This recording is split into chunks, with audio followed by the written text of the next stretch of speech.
तर मंडळी, आज अमावस्या असल्यामुळं सकाळी जरा लवकर उठून देवपूजा त्यांनी केली आहे.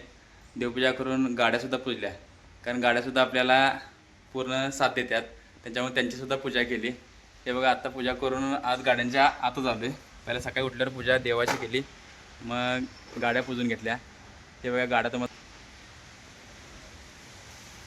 या आमच्या गाड्या पूजून घेतल्या.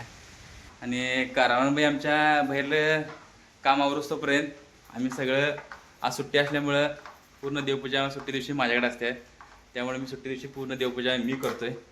आणि कारवानबाई आज खास बेत करणार आहेत आमच्या. तर काय खास बेत आहे ते अजून मला पण सांगितलं नाहीत, कारण काय करणार आहे कारवानबाई. हे बघा, हे पीठ मळून ठेवल्यात, इथं बटाटो शिजवून ठेवल्यात. आज आमुषा आहे, आमुषा असल्यामुळे आज पोळ्या करायला लागलोय. आमुषाचं पोळ्या करतात? होय, काय सांगायला? आमुषाचं पोळ्या करायचं, देवाला निवद दाखवायचा. हा, तिथं आम्ही पूर्ण असं देवपूजा केल्या. मी छान अशी देवपूजा. हा, पण आज सोमवार असल्यामुळे आणि सोमवारी आमुषा असल्यामुळं मला सुट्टी असते ना, त्यामुळं आज माझाच बेत होता सगळा देवपूजा करण्याचा. आणि मला देवपूजा करण्यात लयच आनंद वाटतोय. आहे की नाही कारवा? देवपूजा करायला मला आवडते, एकदाच करायला मिळते ना. सकाळी लवकर म्हणजे आठवड्याभर, म्हणजे रोज कामाला जाणार मी 7:15 7:30ला, त्यामुळे मिळत नाही. आठवड्यातून एकदाच देवाची भक्ती करायला मिळत्या. संध्याकाळला तर करतोय, पण सकाळी जरा केलेली वेगळी असते. तर चला मंडळी, आमच्या कारवी आज मग येवळीच्या आमटीवर ताव मारायचा. होय, येवणीची आमटी, बटाट्याची भाजी, हा, पोळ्या. मला खरंच येवणीची आमटी सगळ्यात आवडत्या. पोळ्या काय आवडत नाहीत मला, होय, पण येवणीची आमटी मला लय फर्स्ट क्लास आवडत्या. आता करूया की. हा, आता कधी, आता 11 वाजल्यात. 11 वाजून हे पोळ्याचा करणार, मग पोळ्याचा निवद घेऊन जरा देवाशी दाखवायचं.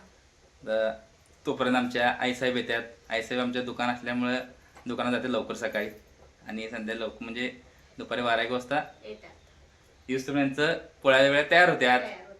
सगळेजण मिळून मग मस्त आणि पोळ्यावर ताव मारायचा. तर मंडळी, कारभारांबाई आमच्या आता पोळ्याच्या जुळणीला लागलेले आहेत. डाळ शिजवून घेतल्यानंतर, तो सकाळी डाळ शिजवून घेतल्यात, पण आता ह्या डाळीत मंद आचेवर म्हणजे गूळ टाकून त्याला आधी शिजवून घ्यायला लागेल. मग आता हे शिजवून घेतलायचा, ह्याच्यानंतर कधी पोळ्या व्हायच्या. आता हे शिजवून झाल्यानंतर ना त्याला घासायचं, पुरण घासायचं. हा, मग पोळ्या होणार. आणि मग पोटात कावळं वाढायला आणि कवा जेवायचं, लगेच जेवायचं. झालंय की आता पटापट आवरतो की. हा, म्हणजे आता इकडे भाजी वगैरे. आता हे बघा, इथं आमचं देवापाशी ठेवलेलं आहे. बटाटा भाजी शिजवल्या, म्हणजे बटाटा भाजी तयार झालेली आहे. पूर्ण मेनू सगळा तयार झाला की तुम्हाला सगळी डिश दाखवतोच. कशा कारंबे आमच्या बटाटा भाजी केल्यात, काय याच्यात काय भात शिजलेला आहे. आणि आता तिसरा आयटम चालू आहे की पोळ्याचा.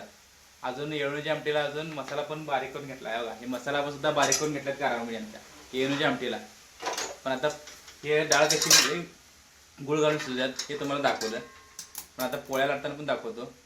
आता काय करायला कारंबे हे येळूच्या आमटीला फोडणी टाकणार आहेत. काय काय मसाला टाकताय.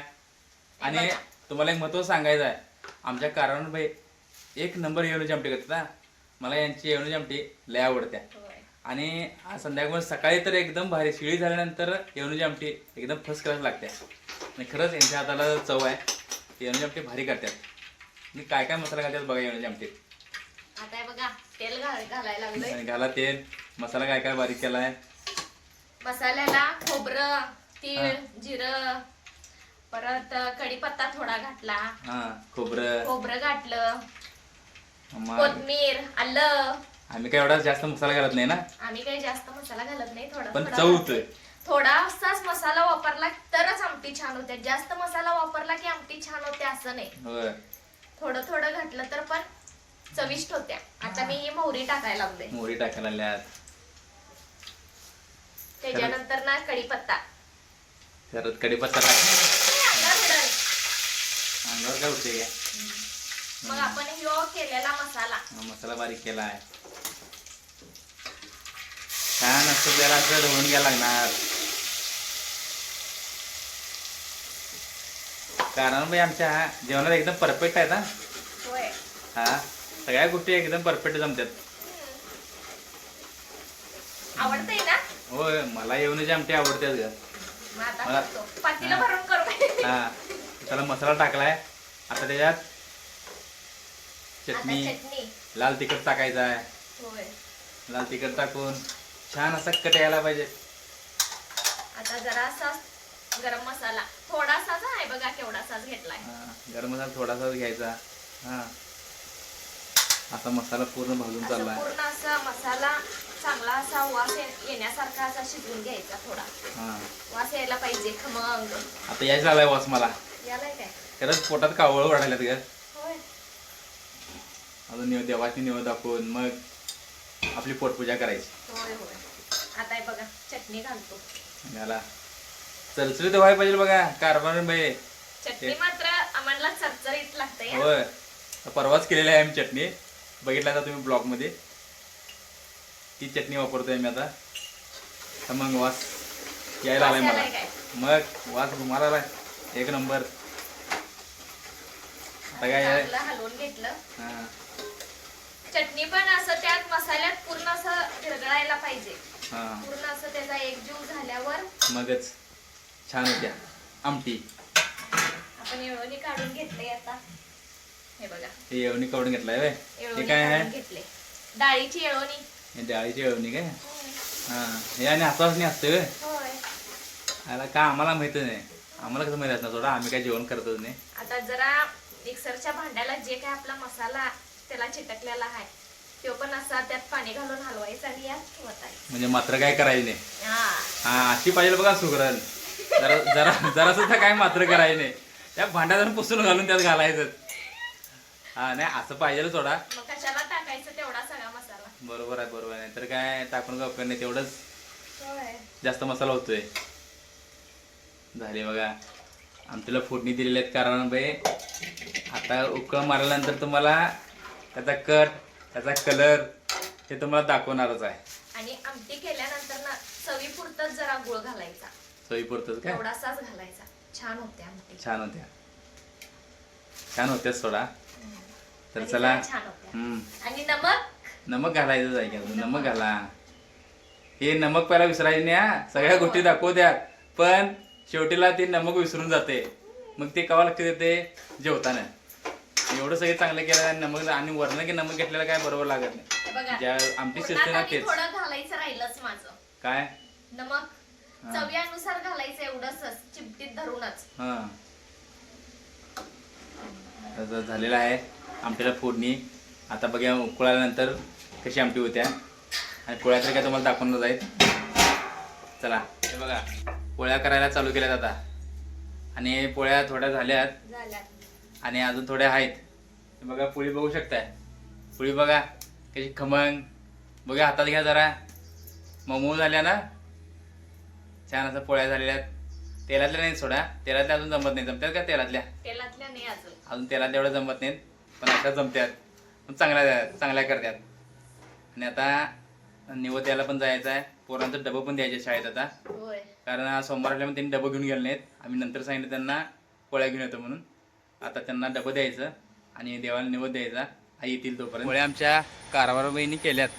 आणि हे मुलांचं सुद्धा डबं घेऊन चालल्यात.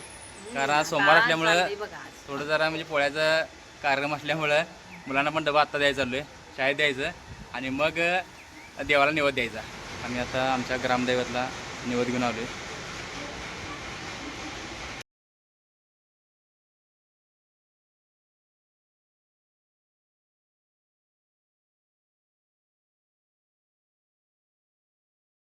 आणि आता घरात आमच्या कारभारबाई आता निवद दाखवल्यात.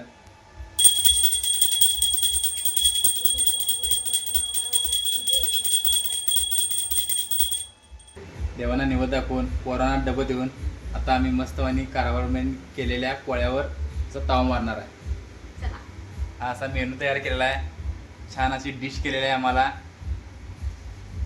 हे कशा वाटल्यात. अधिक महिना आहे म्हणून पोळ्याचं निवद देवाला द्यायचं. आपण पण आपल्या घरात खायचं. सुख समाधान लागते. हा हे अशी पहिल्याची माणसं आहेत बघा. त्यांनी सांगितलं मला आज पोळ्या करायचं. पोळ्या करायचं. होय आज आमुषा आहे. हा त्यामुळे आज कारण मी लवकर उठून जरा डाळ घातल्यात. एकामेकाला साड्या निसवून करून सगळं समाधान झाले. शेवट आज म्हटलं अधिक महिना आहे हा करतो म्हटली करून टाक म्हटलं पोळ्या. हा हे छान केल्यात पोळ्या. चला तर मग जेव्हा जरा आता वेळ झाला, पोरं नाहीत कारण ते आता शाळेला गेल्यात आणि मला सोमवार सुट्टी असतात, त्यांना रविवार असतात. म्हणून आता आम्ही तिघच जेवायला लागले. होय. त्यांना पण डबा पोच झालाय खरं. त्यांना पोच झालाय पोळ्याचा डबा. उशीर जेवले असतील. हा ठेवले असतील त्यांनी. तर चला मंडळी, आम्ही या तुम्ही पण जेवायला या जेवायला. कारभार केलेल्या पोळ्यावर ताव मारूया आपण सगळेजण मिळून. होय, होय. तर खरंच कसा वाटला आमचा हा ब्लॉग नक्कीच कमेंट करून सांगा. धन्यवाद. परत भेटूया.